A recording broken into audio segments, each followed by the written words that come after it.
বর্ষবরণের আনন্দ শোভাযাত্রায় অংশ নিয়েছেন হত্যা চেষ্টা মামলার আসামি আওয়ামী লীগ নেতা মোকাররম হোসেন মোয়াজ্জেম।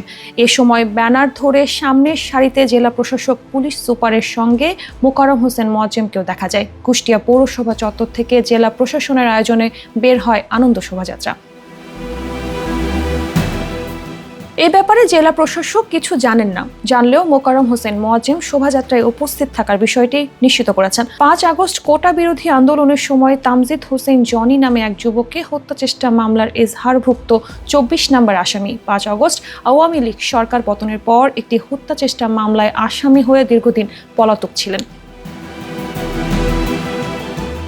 এই বিষয়ে মোকাররম হোসেন মোয়াজ্জেম বলেন, আমি আজ সকালে জেলা প্রশাসনের বর্ষবরণের আনন্দ শোভাযাত্রায় উপস্থিত ছিলাম। একটি হত্যা চেষ্টা মামলা আছে বলেও স্বীকার করেন তিনি।